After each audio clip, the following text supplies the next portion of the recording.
येथील यशवंतराव चव्हाण सेंटरमध्ये राष्ट्रीय पत्रकार दिनानिमित्त महाराष्ट्रातील महिला पत्रकार संमेलन आयोजित करण्यात आलं। या कार्यक्रमाचे अध्यक्ष खासदार सुप्रिया सुळे होत्या। या कार्यक्रमात राही भिडे, कल्पना शर्मा, मृणालिनी नानिवडेकर, प्रीती सोमपुरा, अरुंधती रानडे यांसह अनेक प्रमुख महिला पत्रकार उपस्थित होत्या। संमेलनात महिला पत्रकार म्हणून पत्रकारिता क्षेत्रातील आव्हाने, अनुभव आणि संधी यावर सविस्तर चर्चा करण्यात आली। उपस्थित वक्त्यांनी त्यांच्या वैयक्तिक अनुभवातून मार्गदर्शन केले, तर मास मीडिया क्षेत्रातील विद्यार्थिनींनी विचारलेल्या प्रश्नांना तज्ञांनी उत्तर देत प्रोत्साहन दिलं। कार्यक्रमाचा उद्देश महिला पत्रकारांना सशक्त करणे आणि त्यांच्या कार्यातील अडचणी व संधी यावर प्रकाश टाकणे होता। आपको याद होगा, इस देश में पहला आरक्षण महिलाओं को शरद पवार जी ने किया, तो हमारे लिए महिला ये हमेशा माँ के समान रही है, सिर्फ वोटर नहीं रही है, और उनको समान अधिकार मिलना चाहिए। इसी के लिए जो संघर्ष हुआ है वो महाराष्ट्र से ही उसी की हमेशा शुरुआत हुई है। भले वो सावित्रीबाई फुले जी का काम हो, इतना बड़ा योगदान उन्होंने दिया, और बहुत सारी जो महिलाएं जिन्होंने सामाजिक परिवर्तन किया, उसकी शुरुआत हमेशा महाराष्ट्र में ही हुई है। तो हमारे लिए महिला सिर्फ वोटर नहीं है, वो हमारे माँ समान। आजच्या या महिला पत्रकार संमेलनात अनेक महिला उपस्थित आहेत, मात्र त्यांना प्रमुख मार्गदर्शन करण्यासाठी या ठिकाणी आपल्या ज्येष्ठ पत्रकार आणि राजकीय विश्लेषक जे आहेत राही भिडे मॅडम आपल्यासोबत आहेत। मॅम, काय सांगाल? तुम्ही देखील एक राजकारणात खूप वर्षापासून या क्षेत्रात आहात, शिवाय तुम्ही एक संपादिका होतात। तुम्ही राजकीय जे बीट आहे, पॉलिटिकल बीट हे वर्षानुवर्ष सांभाळलंय।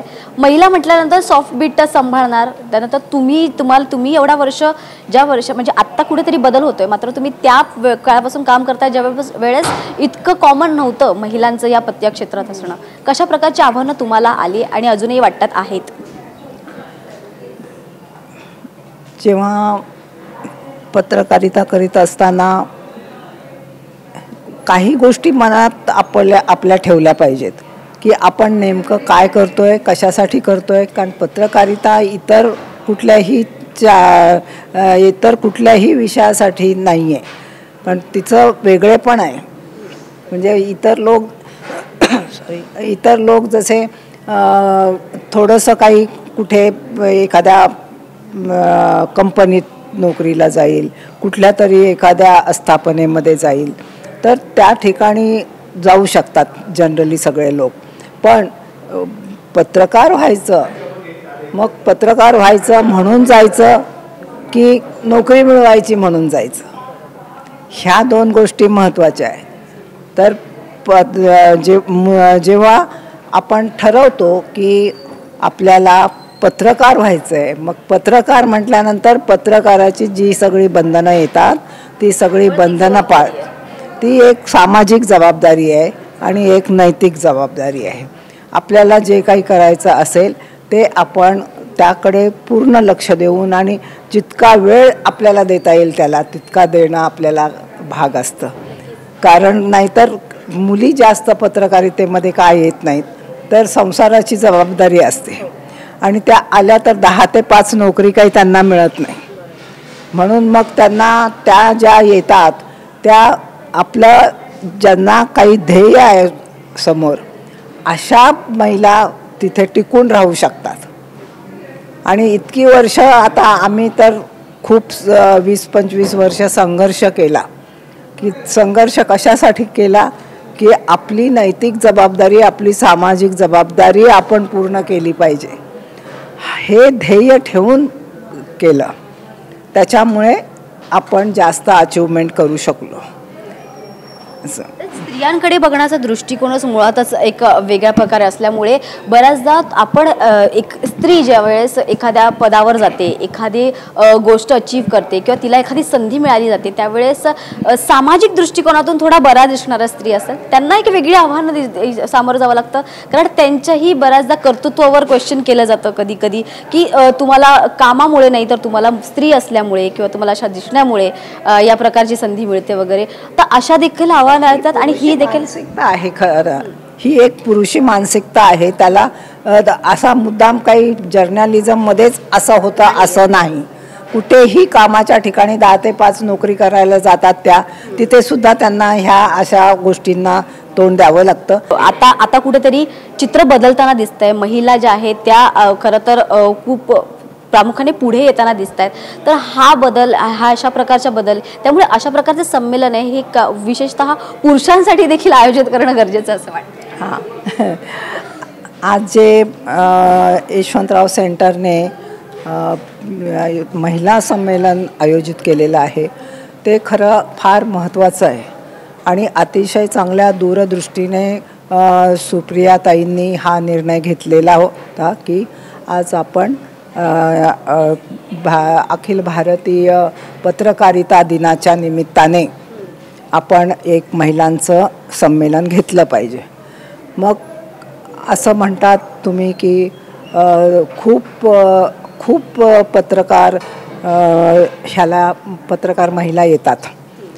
म्हणजे पत्रकार महिलांनी जर ठरवलं की आपल्याला काहीतरी चेंज करायचं आहे, जे काही करायचं आहे ते एकजुटीने त्या करू शकतात. इतक्या मोठ्या संख्येत आता महिला पत्रकार येत आहेत.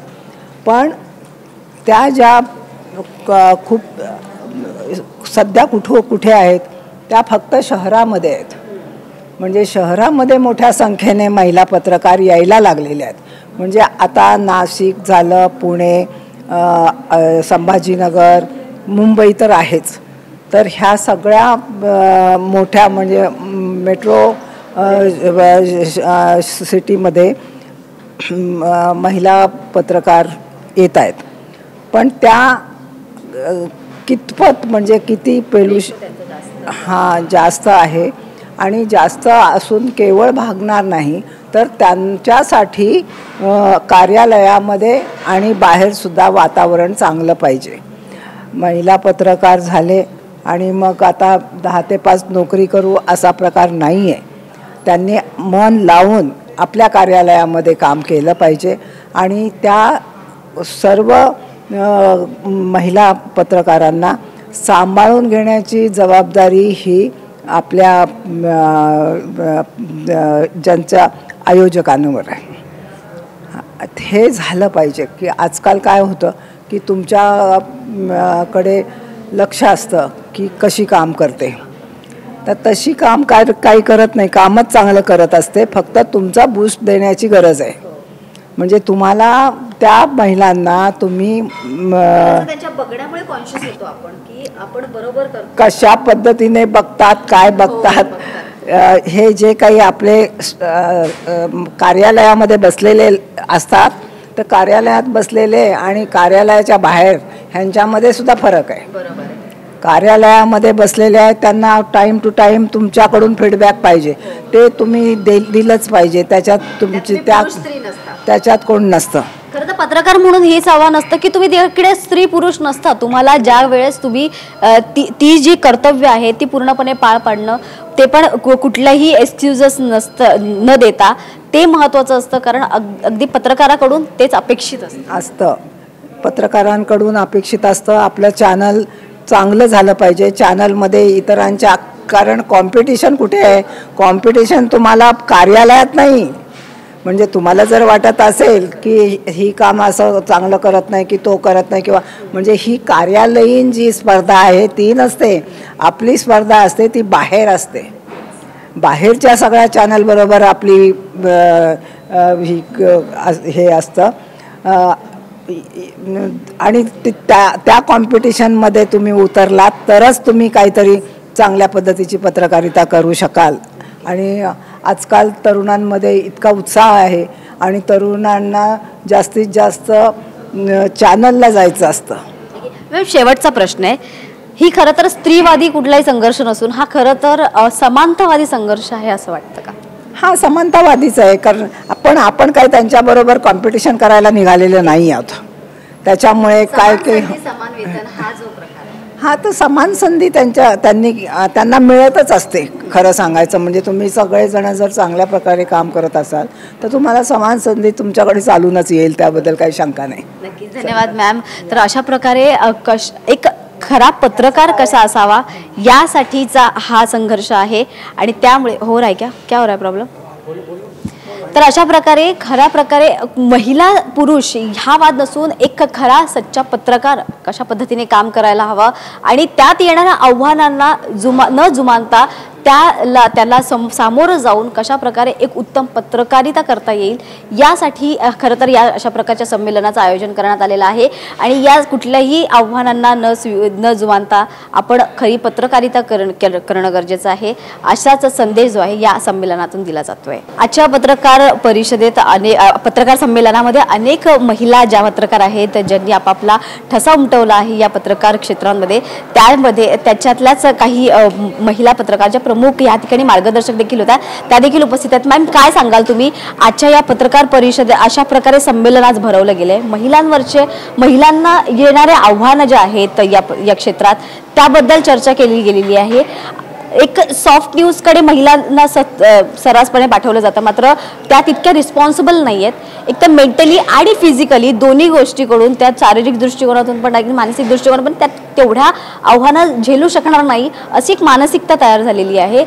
ती मानसिकता बऱ्याच अंशी खरी आहे, कारण त्याच्या बऱ्याच सोशल सप्रेशनमुळे सुद्धा या गोष्टी घडल्या गेलेल्या आहेत. मात्र त्यातून बाहेर न काढता त्यांना त्यातच ठेवण्याचा देखील प्रयत्न केला जातो असं वाटतं. भारताची समाजरचना पुरुष सत्ताक आहे. खरं तर सगळ्या जगाचीच तशी असते, पण भारतात परंपरेचा पगडा जरा जास्त आहे. त्यामुळे महिलांनी घर सांभाळायचं किंवा फार तर महिला प्रगतिशील झाल्या तर त्यांनी 10 ते 5 ची नोकरी करायची अशा समजात आपण सगळे वावरायचो. याला खूप मोठा छेद देत महिला आता वेगवेगळ्या क्षेत्रात जात आहेत. महिला वैमानिक आहेत, महिला लोको पायलट आहेत, तसंच महिला पत्रकारितेतही मोठ्या प्रमाणात येत आहेत. सो आव्हान अनेक प्रकारचे आले, जसं एक जान्हवीनी पण शेअर तिचा तर खूपच हर इन्सिडेंट वॉज व्हेरी सिव्हिअर.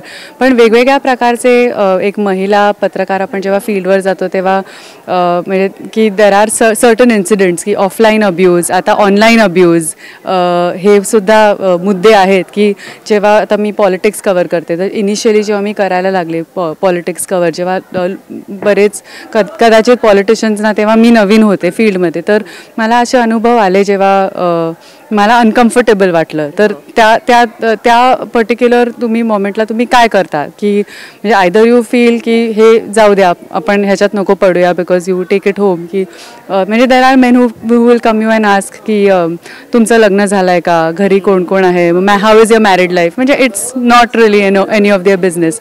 तर असे अनुभव येतात, तर you have to kind of just overcome them and move on. Plus अनेक महिला पत्रकारांनी ऑलरेडी ह्याच्याबद्दल या मागच्या 2 सेशन्समध्ये खूप एलॅबोरेटली सांगितलं की घरच्या अनेक जबाबदाऱ्या असतात, तर त्या आपल्याला सांभाळता पत्रकारिता करणं ही सोपी गोष्ट नाही आहे. कारण का हा इनफ्लेक्सिबल जॉब म्हणजे हा रादर 24/7 जॉब आहे की you are always clued in.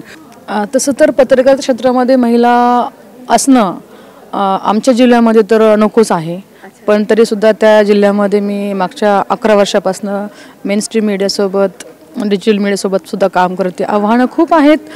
एकतर पुरुषांना नको असणारं क्षेत्र आहे महिला, पण त्या ठिकाणी खांद्याला खांद्या लावून पळायचं आहे, दौडायचं आहे, पण त्यांना इग्नोर करून सगळ्या गोष्टी कराव्या लागतात. पण कधी कधी असं होतं ना की त्यांचे एक गट्टी निर्माण झालेली असते, एक त्यांनी ग्रुप तयार केलेला असतो आणि महिलांना त्या ठिकाणी त्यांना असं वाटतं की ह्यांना काय होणार आहे, पण त्यांना ॲक्च्युअली ते म्हणतात की आम्ही त्यांचे प्रतिस्पर्धी आहोत. यांच्याकडेच खूप मोठे म्हणजे मला तर ते वेगळ्या अँगलनं पाहतात. म्हणजे मी काही गोष्टी काढायला नको, मी जर गोष्टी काढल्या तर मग त्यांना पळावं लागतं दिवस रात्र, म्हणून मग ते वेगळ्या अँगलला चालतात आणि मी माझं काम करतो. जे ॲक्च्युअली पत्रकारिता आहे ते कुठं संपुष्ट चाललेली आहे आणि ती मी टिकवायसाठी मी प्रयत्नशील आहे. खरं तर महिलांनी ह्या सगळ्या कुठल्याच निगेटिव्ह कमेंट्सकडे न पाहता, कारण आयुष्यभर जे आहे त्यांनी या अशा प्रकारच्या वक्तव्याला सामोरे गेले, त्यामुळे आताही त्या गोष्टीला इग्नोर करून पुढे जाणं हे खरं तर महिलांसाठी महत्त्वाचं आहे आणि त्यामुळे अशा प्रकारचे संमेलन भरवणं हे देखील तितकंच महत्त्वाचं आहे. कॅमेरामॅन चतुर्वेदीसह मी प्रतीक्षा, आवाज इंडिया मराठी.